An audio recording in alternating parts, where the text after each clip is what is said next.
Shalom, selamat pagi Bapak Ibu, Saudara sekalian. Selamat datang, selamat beribadah. Kita akan bangkit berdiri, kita satukan hati kita di dalam doa.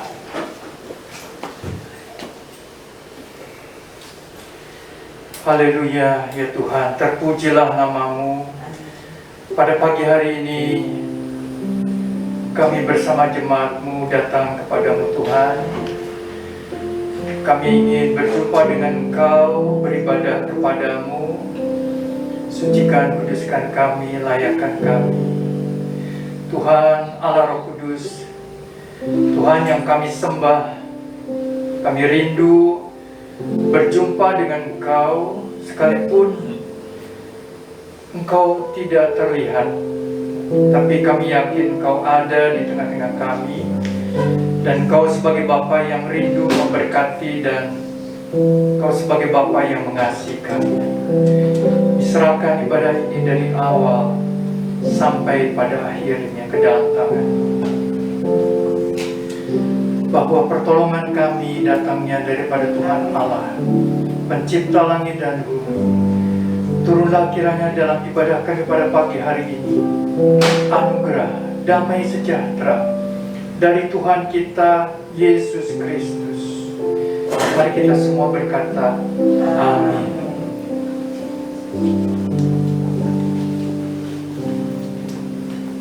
Sekali lagi shalom, selamat pagi Bapak Ibu Saudara yang terkasih di dalam Tuhan. Betapa besar kasih Tuhan bagi setiap kita yang ada di tempat ini. Kita yang tidak layak dan yang sudah rusak diperbaiki dengan indahnya, dengan pengorbanannya di atas kayu salib, broken vessel.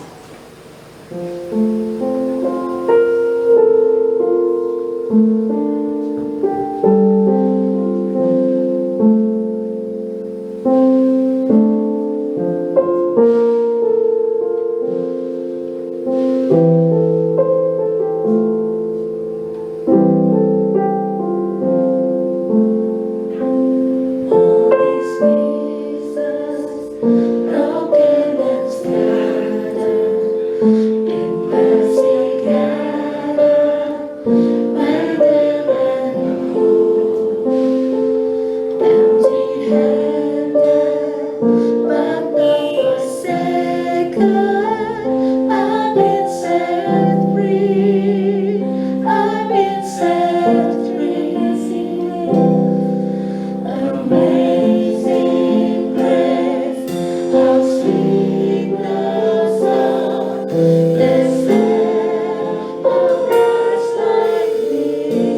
Terima kasih Tuhan.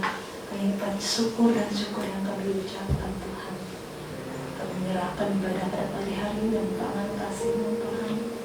Pimpin serta puji-pujian kami Tuhan, penyembahan kami Tuhan. Bila boleh berkenan di hadapan hadirat-Mu Tuhan, ampuni kami Tuhan, jika kami mempunyai motivasi yang tidak mengalihkan hadirat-Mu Tuhan. Dengan hati ini Tuhan, kami serahkan semuanya Bapa. Terima kasih Tuhan, kami serahkan semua dari tangan kasih-Mu. Di dalam nama Tuhan Yesus kami bersyukur dan berdoa. Amin. Silakan.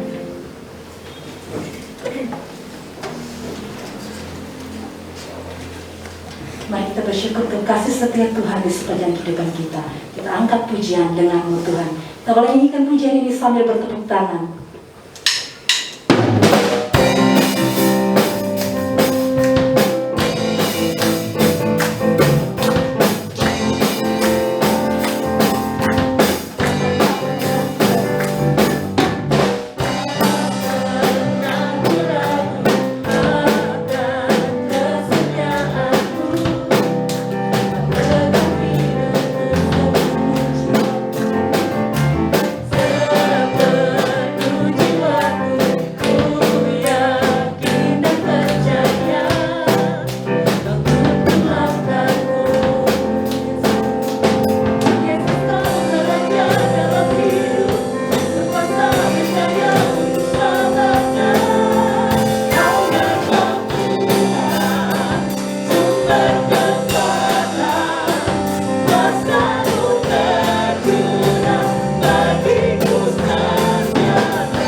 Mari kita mempersiapkan hati kita, pikiran kita untuk mendengarkan kebenaran firman Tuhan. Dan kita angkat pujian mengampuni.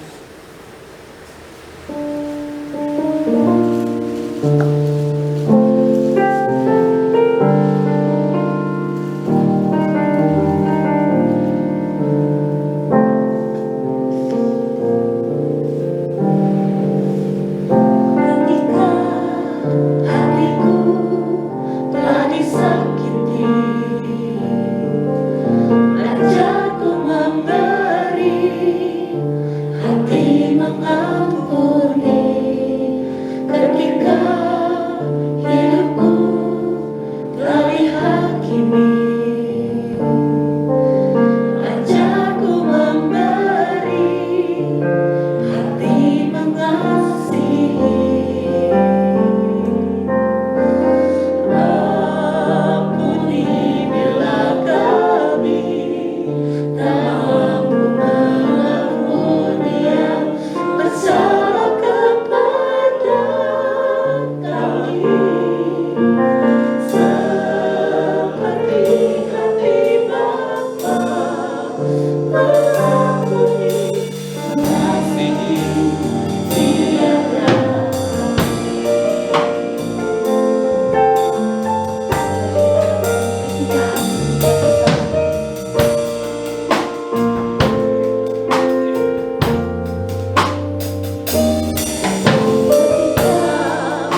Mari kita berdoa sebelum kita mendengarkan firman Tuhan.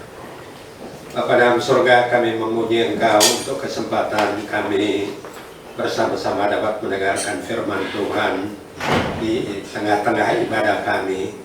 Karena kami percaya Engkau menggenapi firman-Mu, di mana 2-3 orang berkumpul dalam nama-Mu, Engkau hadir. Berfirmanlah kepada kami Tuhan, kami siap mendengar. Di dalam nama Tuhan kami Yesus Kristus kami naikkan doa kami. Amin. Mari Bapak Ibu, saya ajak kita untuk melihat satu bagian firman Tuhan yang berhubungan dengan tema yang diberikan kepada saya, yaitu mengatasi kemarahan dan menerima pengampunan.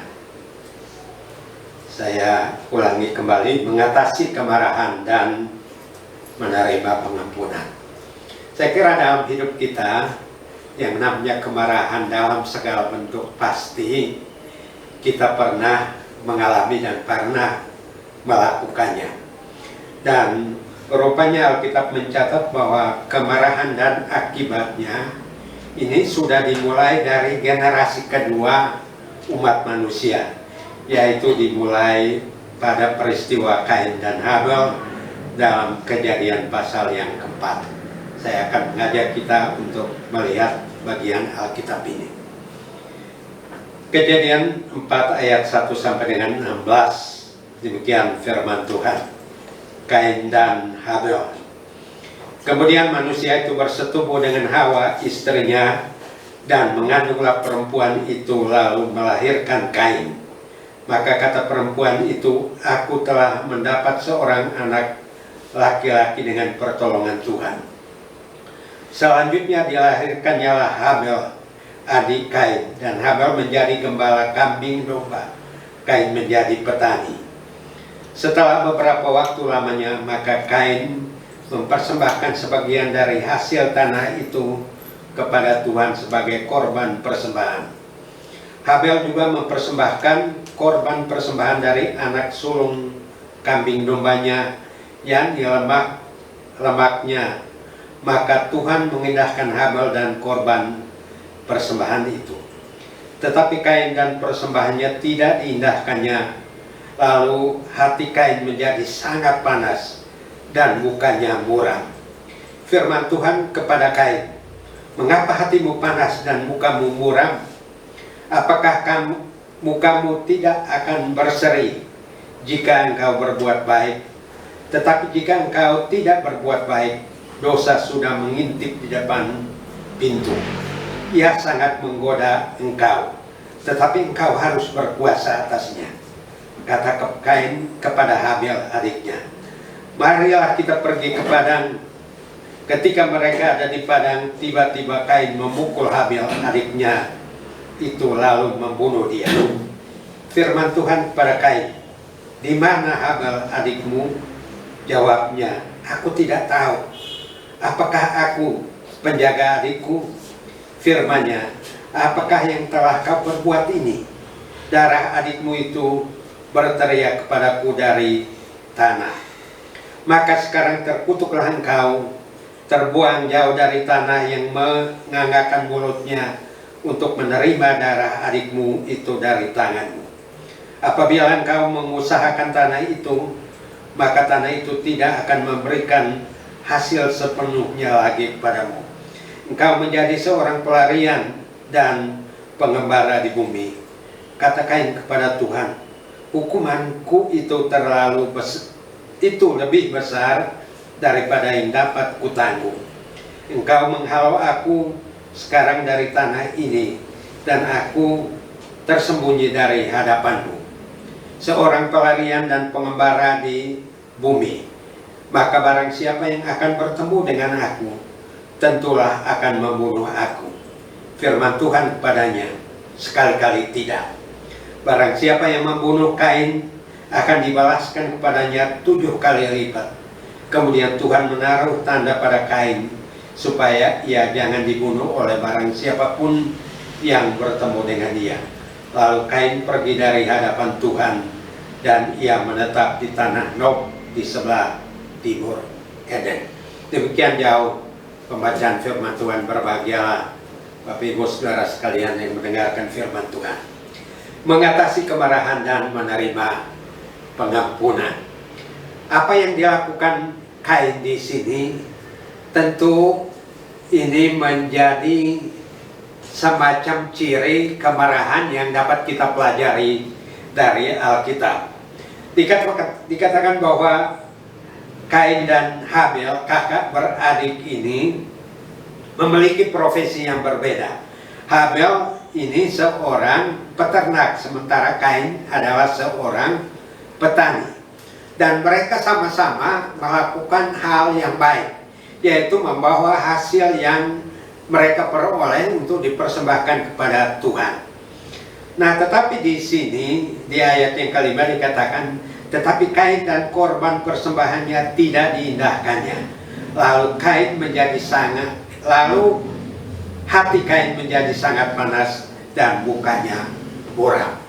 Nah, berarti bahwa amarah di sini terjadi karena penolakan. Dan penolakan itu atau rejection ini berasal dari Tuhan. Karena tentu Tuhan yang tahu apa yang dipersembahkan oleh Kain dan Habel ini, walaupun sama-sama memiliki niat yang baik, yang seorang tentu dilandasi oleh hati yang tulus, sementara Kain melakukannya tidak dengan cara yang terbaik, sehingga Tuhan menolak persembahannya. Dan ciri kemarahan ditampilkan di sini, yaitu apa? Hati Kain menjadi sangat panas. Ketika kita diliputi oleh amarah, hati kita juga meluap-luap, sangat panas. Sehingga ini membuat kita mungkin juga dengan kata-kata kita melukai orang lain. Dengan sikap kita kemudian menyebabkan orang lain menjadi korban dari hati kita yang panas. Kemudian orang yang marah dikatakan mukanya muram. Nah, kita jarang melihat bahwa orang yang marah itu mukanya berseri-seri. Mukanya muram berarti menunjukkan tidak ada sukacita di dalamnya. Tetapi ekspresi kebencian yang kita nangkap dari roman muka orang yang sedang marah. Kadang-kadang dia tidak mengatakan apa-apapun, tetapi kita bisa membaca sinyal dari wajah orang yang marah, yaitu ditampilkan dengan muka yang muram atau muka yang penuh dengan kemarahan dan sebagainya. Lalu Tuhan berfirman kepada Kain, mengapa hatimu panas dan mukamu muram? Apakah tidak akan berseri jika engkau berbuat baik? Artinya bahwa orang yang marah ini jelas tidak berbuat baik. Kemarahan ini perbuatan baik. Sebab itu Tuhan mengatakan bahwa mukanya Kain tidak berseri, dan ia tidak bisa berbuat baik hanya kepada adiknya sendiri. Tetapi jika engkau tidak berbuat baik, dosa sudah mengintip di depan pintu. Nah, ini berarti bahwa ada progres. Kalau kita tidak menguasai hati kita yang panas, nah ini akan menuntun kita di ambang untuk melakukan dosa. Nah, sehingga Tuhan mengatakan dosa sudah mengintip di depan pintu dan ia sangat menggoda engkau. Kadang-kadang kita dalam kondisi kemarahan kita ini godaan untuk melakukan yang lebih dari sekadar kata-kata kita, sekadar cara kita untuk melukai orang. Dan ini godaan-godaan dengan berbagai macam cara. Kita sedang marah, barangkali orang tersenyum, kita pikir kita disindir, kita dipermain-mainkan, sehingga kita kemudian meluapkan amarah kita. Nah, coba ketika kita marah, orang menegur kita pun kita merasa bahwa dia sedang menyampaikan sesuatu yang tidak baik bagi kita. Nah, karena memang dosa sudah mengintip di depan hati kita. Nah, kemudian yang berikutnya dikatakan oleh firman Tuhan, tetapi engkau harus berkuasa atasnya. Berarti bahwa amarah ini bisa kita kendalikan sebenarnya. Kita bisa menguasai diri ketika amarah meliputi kita. Tetapi seringkali kita gagal melakukannya karena kita lebih bertumpu pada ego kita yang begitu kuat, gengsi kita. Seandainya orang berbuat sesuatu pada kita lalu kita tidak memarahi dia, seolah-olah ini kita kehilangan harga diri kita dan sebagainya. Nah, berikutnya apa yang terjadi? terjadi di ayat yang ke-8, marilah kita pergi ke padang. Nah, orang yang penuh kemarahan kadang-kadang ini penuh kelicikan, penuh dengan tipu daya, penuh dengan jebakan-jebakan. Kain mengajak adiknya ini, mungkin Habil berpikir bahwa kakaknya ini sebagai sosok yang harusnya melindungi dia, tetapi apa yang terjadi? Ketika di padang dikatakan bahwa ia memukul adiknya dan membunuhnya. Ketika mereka ada di padang, tiba-tiba Kain memukul Habil adiknya lalu membunuh dia. Dan orang yang sudah melakukan tindakan amarah ini selalu merasa dirinya benar. Ketika firman Tuhan bertanya kepada Kain, di mana Habil adikmu? Jawabnya, aku tidak tahu. Pura-pura tidak tahu. Pura-pura merasa bahwa dia tidak bersalah. Ketika meluapkan amarahnya seolah-olah haknya dia untuk memarahi orang, apalagi kalau itu menyangkut harga diri kita, wibawa kita, otoritas kita, kedudukan kita, kita akan merasa bahwa kita pantas memarahi seseorang. Sehingga ketika Tuhan bertanya pun Kain memberikan alasan yang seolah-olah bahwa dia tidak melakukan suatu kesalahan apapun. Nah, kemudian firman Tuhan, apakah yang kau perbuat? Artinya amarah, bagaimanapun caranya kita memendam, kita menyembunyikannya dalam hati kita, Tuhan tahu bahwa kita sedang marah, kita sedang merancangkan sesuatu yang akan kita lampiaskan kepada orang yang menjadi sasaran kemarahan kita. Nah, kemudian Tuhan mengatakan bahwa darah adikmu berteriak kepadaku dari tanah. Maka sekarang terkutuklah engkau, terbuang jauh dari tanah yang menganggarkan mulutnya untuk menerima adikmu. Artinya bahwa resiko dari kemarahan kita ini, kita kehilangan berkat. Pertama, tentunya berkat rohani. Persekutuan kita dengan Tuhan ini hilang. Nah, sebab itu dikatakan di ayat yang ke-16, Kain pergi dari hadapan Tuhan dan ia menetap di tanah Nod. Nah, dia tidak ingin membereskan kemarahannya ini, tapi dia menyingkir, menjauh dari hadirat Tuhan. Nah, taruhlah kadang-kadang di tengah-tengah komunitas kita sebagai jemaat, kalau ada orang yang marah juga, dia sengaja menjauh dari hadirat Tuhan. Mungkin tidak mau beribadah dengan berbagai macam alasan, menghindar.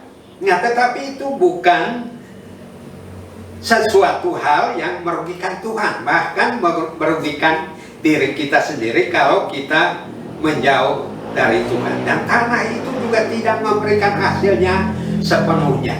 Nah, bayangkan Bapak Ibu Saudara, kita sebagai makhluk sosial yang berhubungan satu dengan yang lain, kadang-kadang amarah merusak tali persahabatan kita.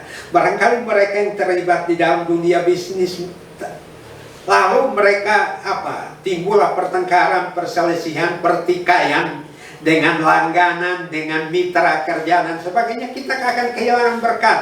Orang itu mungkin akan menghentikan kerjasama dengan kita karena luapan amarah kita. Lalu akhirnya kita juga kehilangan berkat, sama seperti Kain tidak memperoleh hasil tanah itu sepenuhnya.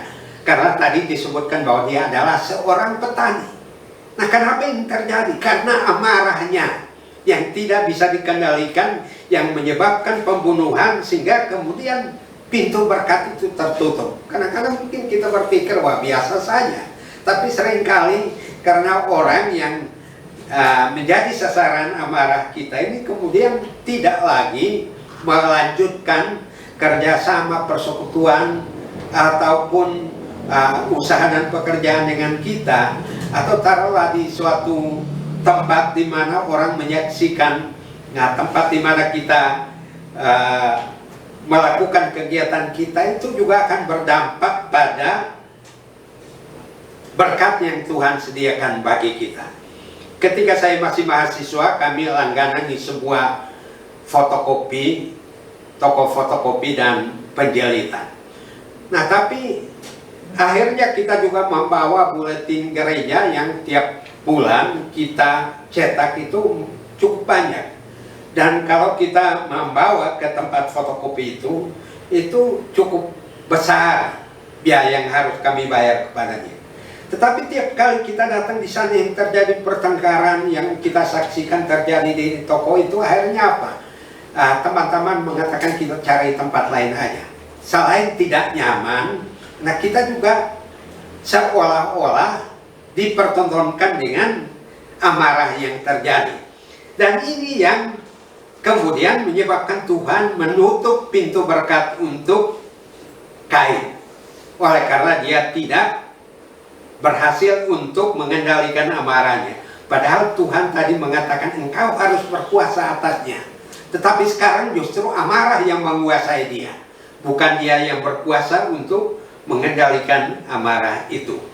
Lalu berikutnya,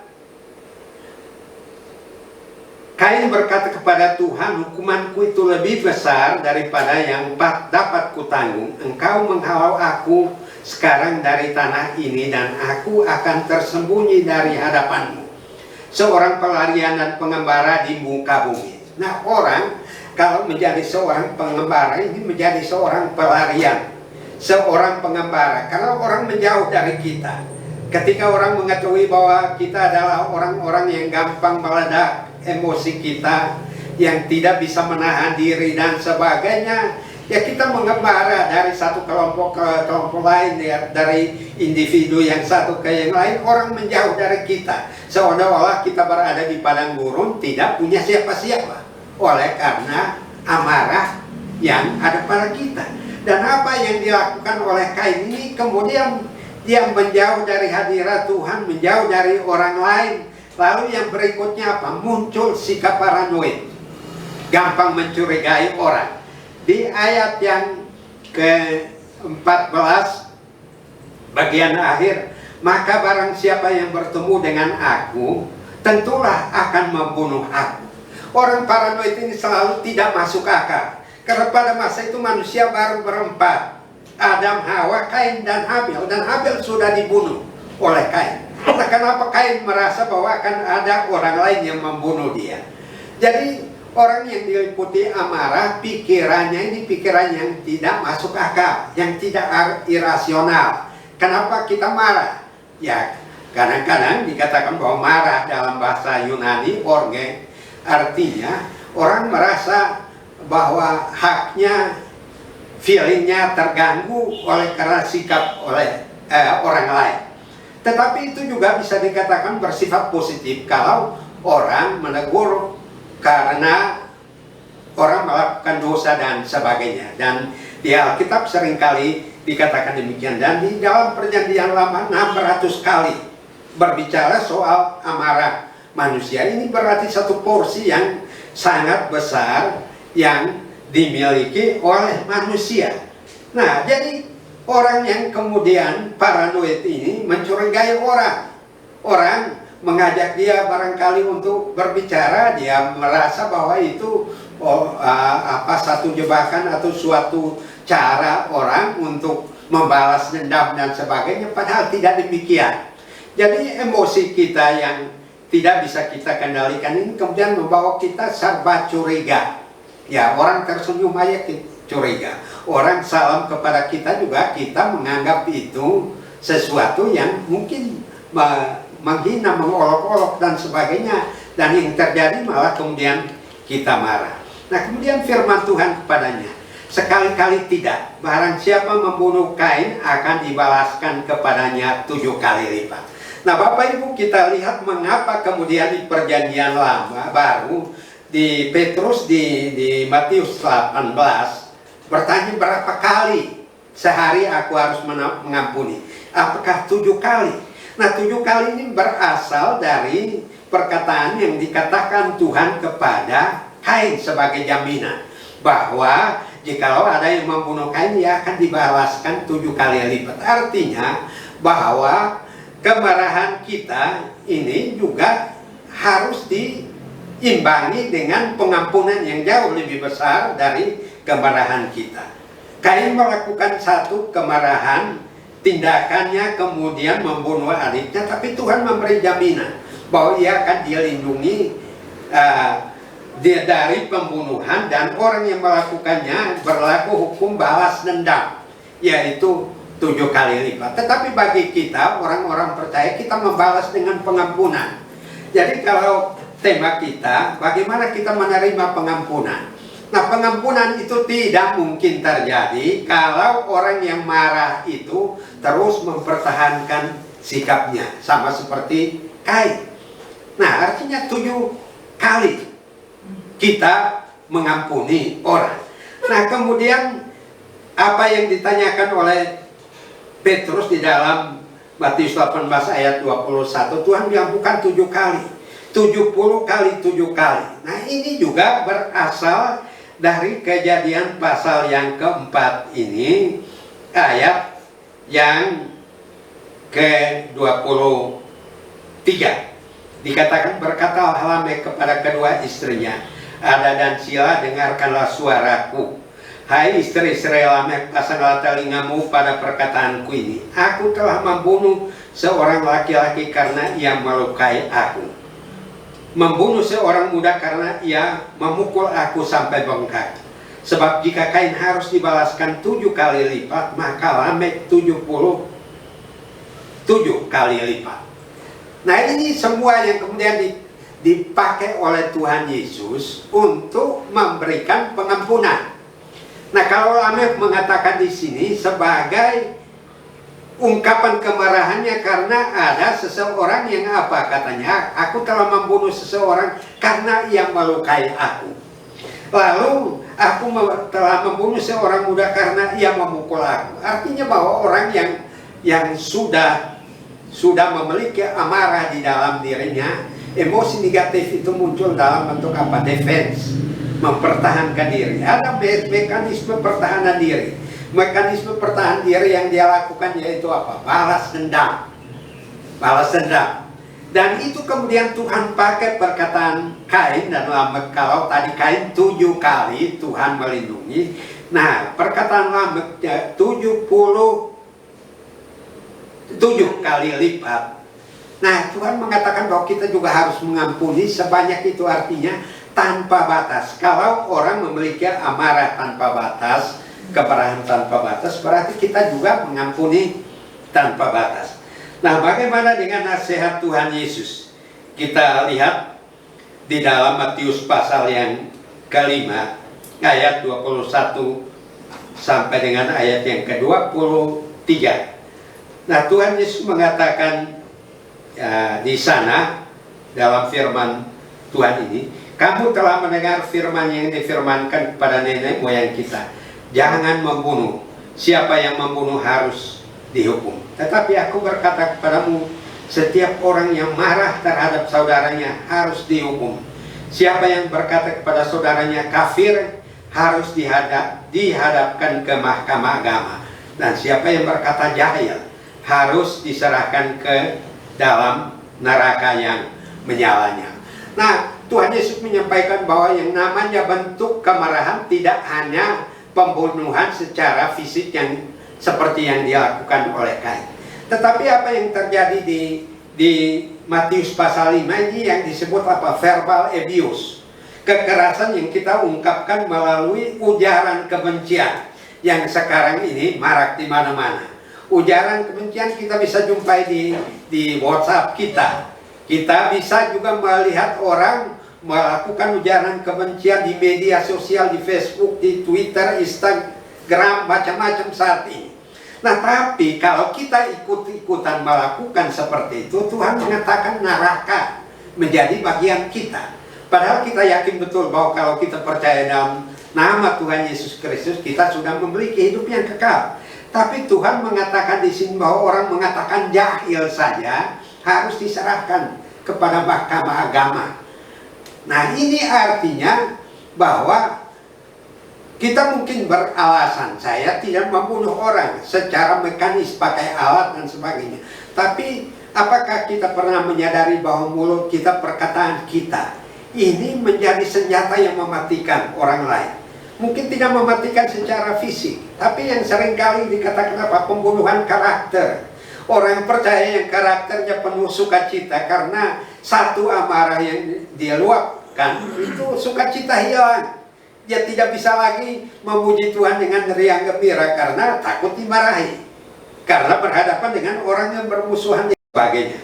Nah, ayat 20, maka aku berkata kepadamu, jika hidup keagamaanmu tidak lebih benar dari hidup keagamaan ahli-ahli Taurat dan orang-orang Farisi, sesungguhnya kamu tidak akan masuk ke dalam kerajaan surga.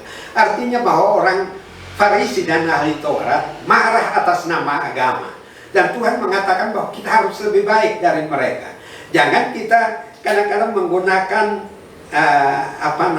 istilah-istilah yang busana rohani, tetapi sebenarnya itu kita gunakan untuk meluapkan amarah kita. Nah, Tuhan mengatakan bahwa kita harus lebih baik. Artinya, walaupun kita memiliki sifat kemarahan ini, harusnya apa yang dikatakan Tuhan kepada Kain, engkau harus bisa menguasainya. Berarti kita bisa menguasai diri dalam hal ini. Nah, marah, gusar, perasaan sangat tidak senang, nah ini menjadi sesuatu yang terjadi oleh karena rasa tertolak, iri hati, cemburu atas kelebihan orang lain. Karena Kain tadi cemburu karena persembahannya diterima oleh Tuhan, persembahan Habel diterima oleh Tuhan, sementara persembahannya tidak diterima. Nah, kemudian emosi negatif akibat kemarahan di sini yaitu apa? Kita jengkel, kita kesal, kita bermusuhan, tidak suka dengan orang, menyalahkan orang lain, lalu caci maki, umpatan, hujatan, balas dendam, sakit hati dan sebagainya. Ini sudah menjadi bagian kita. Dan emosi negatif mengakibatkan tindakan atau perbuatan yang negatif. Emosi negatif Kain tadi karena tidak bisa dikendalikan, kemudian meningkat menjadi tindakan negatif, yaitu apa? Dia mengajak adiknya ke padang dan membunuh dia. Nah, kemarahan dengan cara demikian, nah ini kita harus bisa mengatasinya dengan cara apa? Mengampuni. Di doa Bapa kami Tuhan Yesus mengajarkan apa? Dan ampunilah kami seperti kami juga mengampuni orang lain. Artinya pengampunan itu terjadi ketika kita sudah memberikan pengampunan kepada orang lain. Lalu Tuhan Yesus juga memberikan teladan pengampunan. Ketika ia sekarat di kayu salib, apa yang dia lakukan? Bapa, ampunilah mereka, karena mereka tidak tahu apa yang mereka perbuat. Padahal seharusnya dia mengutuk, karena bukan karena kesalahan dia disalibkan, tetapi dalam keadaan tidak berdaya, ucapan pertama yang keluar adalah ampunilah mereka. Karena kadang-kadang kita juga berhadapan dengan orang-orang yang melakukan sesuatu tanpa dia berpikir panjang. Apa yang dia lakukan dia tidak tahu, tapi itu berdampak kepada kita. Nah, sebagai manusia tentunya emosi negatif kita ini muncul. Lalu proteksi diri kita juga muncul. Lalu kita membentengi diri kita dengan apa? Amarah, dengan luapan kebencian dan sebagainya, sebagai satu ungkapan bahwa kita juga adalah orang-orang yang berhak untuk melakukannya.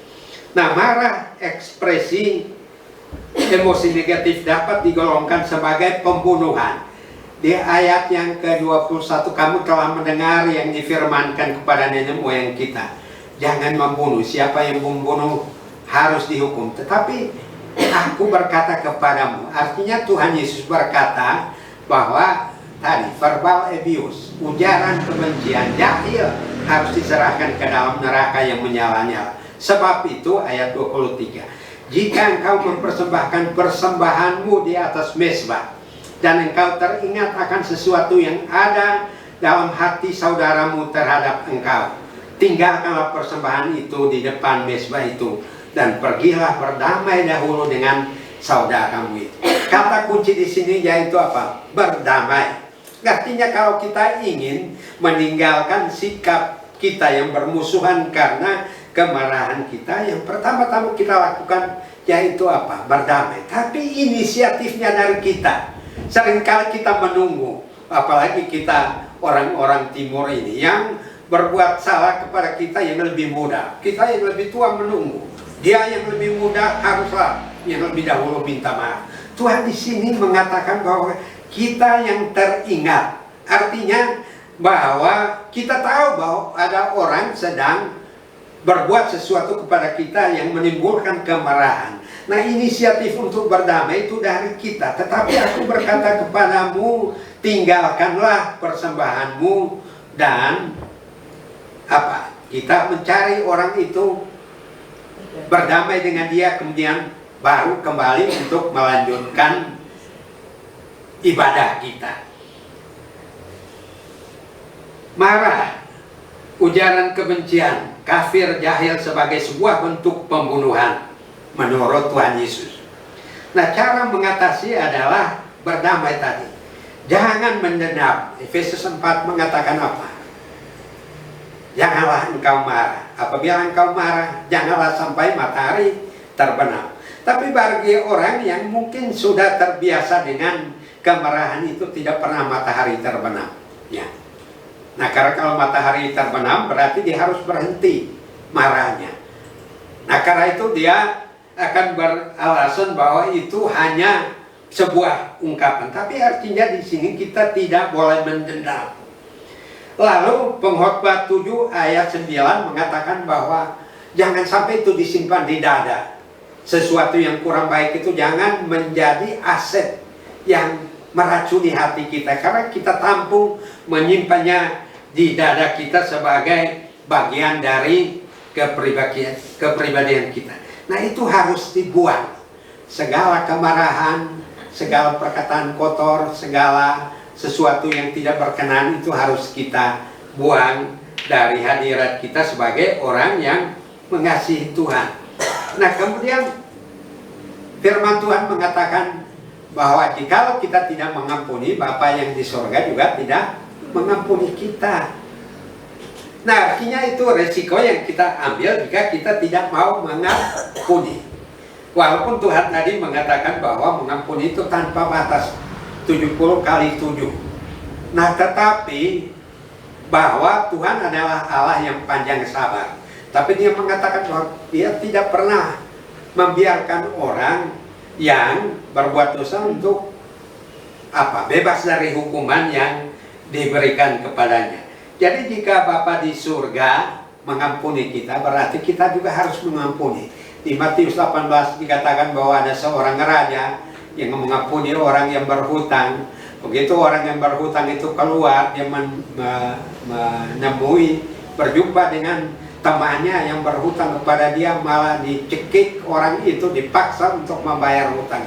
Ketika berita itu sampai kepada raja, bilang, engkau hamba yang tidak setia, engkau sudah diampuni dosamu, malah engkau tidak mengampuni saudaramu yang berbuat dosa kepadamu. Nah, kemudian disuruh untuk ditangkap dan dihukum orang itu. Nah, implikasinya bagi kita sekarang ini yaitu bahwa kita belajar dari Kain, bahwa panas hati itu harus dijauhi. Amarah itu bisa kita kendalikan, apalagi kalau Roh Kudus diam di dalam diri kita. Dikatakan bahwa Roh Kudus adalah roh yang memberikan kepada kita penguasaan diri. Di dalam Galatia 5:22 dan 23 orang menyebutnya buah roh, semua diakhiri dengan penguasaan diri. Artinya kita juga bisa mengendalikan diri kita, menjauh dari hal-hal yang bisa memicu sikap emosi kita sehingga kita menjadi marah dan sebagainya. Tetapi jikalau bercermin pada tema kita mengatasi kemarahan, ya tadi, mengampuni, berdamai, inisiatif dari kita. Kita minta tolong Tuhan. Kadang-kadang kita menghampiri orang yang bermusuhan dengan kita, apa yang kita lakukan? Kita berdoa supaya Tuhan menolong kita bisa mengatakan pengampunan. Pengalaman saya pribadi, suatu ketika ada sebuah urusan yang harus saya lakukan di sebuah bank di Jalan Riau. Nah, karena itu bank sudah hampir tutup. Nah, sementara urusan yang saya lakukan juga hari itu harus selesai. Dan mengatakan Bapak pergi aja ke Jalan Riau ke bank. Nah, karena di bank itu sedang berkerumun orang, Lalu saya antri, dan ketika saya sampai di counter itu, apa yang dia lakukan sebenarnya itu standar biasa. Nah, tapi karena saya terburu-buru, terdesak dan sebagainya, itu luapan emosi juga ada. Ketika kasir mengatakan, "Bapak, adakah punya kartu identitas, KTP dan sebagainya?" Saya keluarkan KTP. Nah, setelah dia lihat KTP, dia bilang, "Apakah ada kartu tanda pengenal yang lain?" Saya ambil dompet, saya lihat di situ kartu mahasiswa saya. Saya ambil S2 di Jakarta. Lalu saya lempar itu kartu, karena saya dalam keadaan Marco ini minta ini, saya lempar. Karena di depan itu melamin mejanya, itu kartunya meluncur sampai ke depan. Tapi apa ucapan orang? "Terima kasih Pak, sudah melempar kartunya." Luar biasa perkataan itu menegur saya. Nah, tapi dalam keadaan marah saya ambil kartu itu, saya pulang lagi karena bank sudah tutup. Nah, saya pulang sampai ke rumah, malam itu saya tidak bisa tidur. Yang namanya hamba Tuhan ya diingatkan oleh perkataan itu, "Terima kasih sudah melempar kartunya." Pagi-pagi sekali saya bangun, langsung saya datang ke bank ini. Dan karena keadaan masih sepi, saya menghampiri Mbak yang kemarin saya lempari kartu. "Mbak, minta maaf." "Kenapa Pak?" "Saya kemarin yang melempar kartu." "Enggak apa-apa Pak, nasabah kami banyak yang seperti itu." Berarti saya termasuk nasabah yang seperti itu. Saya bilang, "Saya minta maaf karena saya kemarin didesak harus segera menyelesaikan urusan sementara antrian panjang." Nah, tapi seringkali Bapak Ibu, di dalam keadaan emosi kita meningkat, 4 kata itu saja susah sekali kita mengucapkan. Maaf, MAAF, sulit sekali. Ya, walaupun saya marah pagi itu, saya tidak merasa gengsi, tidak merasa malu. Saya harus datang dan meminta maaf kepada orang itu, karena tindakan saya yang tidak berkenan, dan juga di hadapan Tuhan hati kecil saya berbicara. Nah, itu makanya emosi kita sebenarnya bisa dikendalikan, sama seperti nasihat Tuhan tadi kepada Kain, "Engkau harus berkuasa atasnya." Jangan sampai justru emosi kita yang berkuasa atas kita, ya apalagi dia menguasai kita, mengendalikan kita, akhirnya menimbulkan bukan saja pembunuhan, tapi ujaran kebencian, merusak tali persahabatan kita, relasi kita dengan orang lain, lalu relasi kita dengan Tuhan, seperti apa yang dilakukan oleh Kain. Dia menjauh dari Tuhan, makin lama makin ke sebelah timur dan menetap di Nod, menjauh dari hadirat Tuhan. Dan kita tahu bahwa keturunan Kain berakhir sampai pada Kejadian pasal 6, air bah, semuanya berakhir di situ. Nah, ini berarti bahwa kemarahan ini siapa saja kita bisa mengalaminya. Tetapi kita yang sudah percaya pada Tuhan, ada Roh Kudus yang menyadarkan kita, nah, tentang emosi negatif kita, supaya tidak meningkat menjadi perilaku yang negatif juga, tindakan yang negatif yang kemudian merugikan orang lain, sehingga kita kehilangan berkat dari Tuhan dan juga dari sekitar kita karena relasi kita dengan orang lain. Tuhan memberkati kita. Mari kita berdoa. Bapa dalam surga, terima kasih firman-Mu hari ini mengingatkan kami supaya kami bisa mengampuni orang lain, kami juga bisa mengatasi kemarahan kami, hal-hal yang tidak berkenan, biar itu Tuhan angkat dari kami, menolong kami oleh kuasa Roh Kudus, sehingga kami dapat menguasai diri dalam segala hal, dan melalui kehidupan kami nama Tuhan juga dipermuliakan. Terima kasih Tuhan, Kau meteraikan firman-Mu dalam hati kami, karena kami berdoa dalam nama Tuhan Yesus. Amin.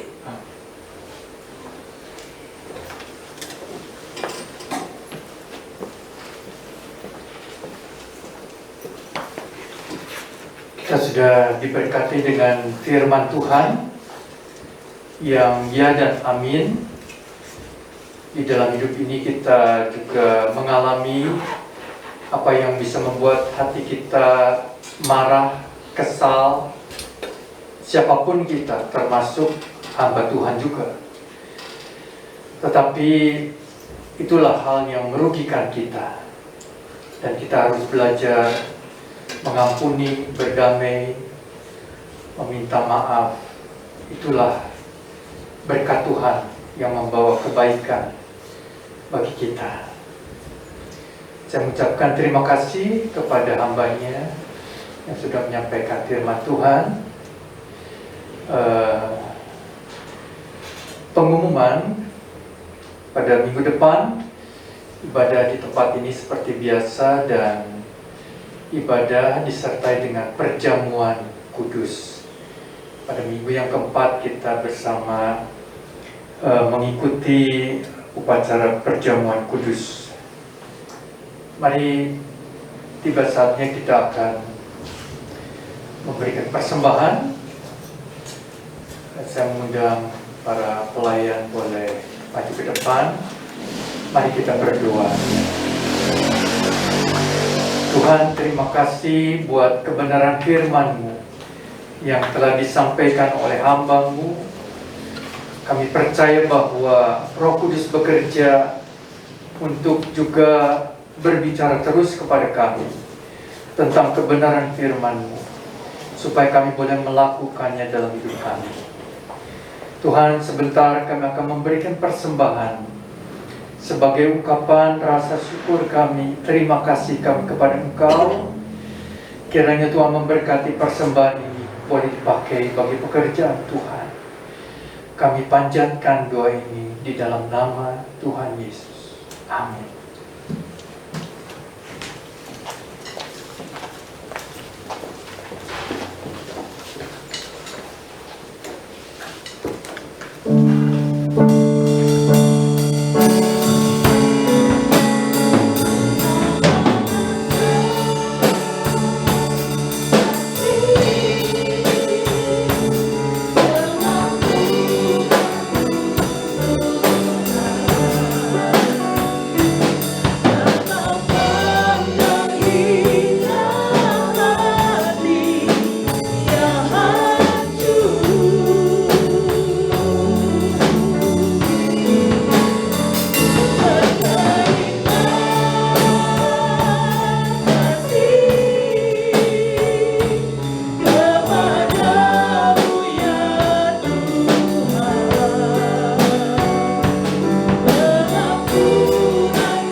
Mari kita bangkit berdiri, kita akan akhiri ibadah kita pada pagi hari ini di dalam doa.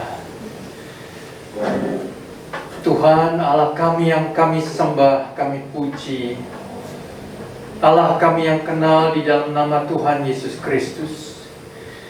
Ajarkanlah kami ya Tuhan, boleh mentaati firman-Mu, mentaati aturan-Mu, kaidah-Mu.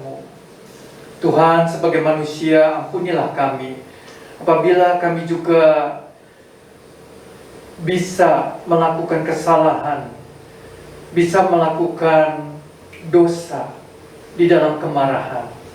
Ampunilah kami Tuhan. Kami ingin menjadi orang-orang, anak-anak-Mu yang menjalankan perintah-Mu.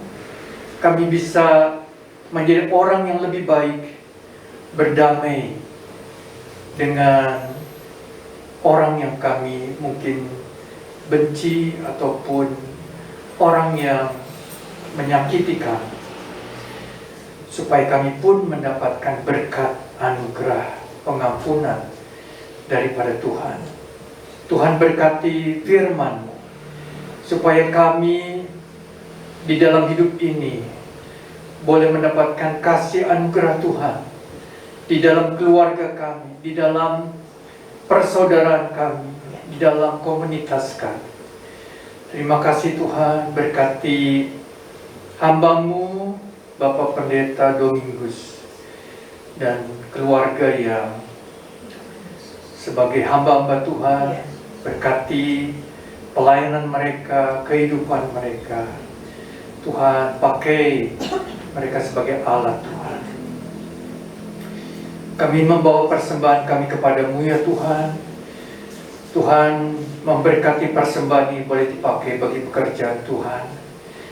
Tuhan, kami juga berdoa bagi keadaan ekonomi yang masih banyak kesulitan, tantangan, dan juga kendala. Kami tahu kehidupan kami pada saat ini juga masa-masa yang tidak mudah. Tapi biarlah kami boleh terus berharap kepada Tuhan, percaya kepada Tuhan. Dan Tuhan juga memberkati gerejamu di tempat ini. Di dalam segala kebutuhan, di dalam segala pelayanan, gerejamu ini boleh terus di dalam tangan pemeliharaan Tuhan. Terima kasih Tuhan, terima kasih. Kami berdoa juga bagi cuaca dan iklim yang kurang bersahabat di berbagai daerah dan tempat yang mengalami kebanjiran, mengalami cuaca yang kurang baik, supaya Tuhan memberkati kami, memberikan tubuh yang sehat, memberikan pola hidup yang sehat, dan kami dijaga, dilindungi dari segala penyakit dan virus. Tuhan memberkati pemerintah kami, mulai dari Bapak Presiden, para menteri, dan semua jajarannya Tuhan. Berkati mereka di dalam memimpin negara kami Indonesia, negara yang besar dan diberkati oleh Tuhan, supaya negara ini mendapat kasih anugerah Tuhan, khususnya juga mendapatkan banyak jiwa yang boleh diselamatkan bagi kerajaan. Terima kasih Tuhan. Kami mengucap syukur atas segala anugerah berkat Tuhan. Kami berdoa apabila ada saudara kami yang lemah tubuhnya, Tuhan jamah, sembuhkan, pulihkan kembali. Terima kasih Tuhan. Kami mengucap syukur. Saudaraku yang kekasih, terimalah berkat Tuhan.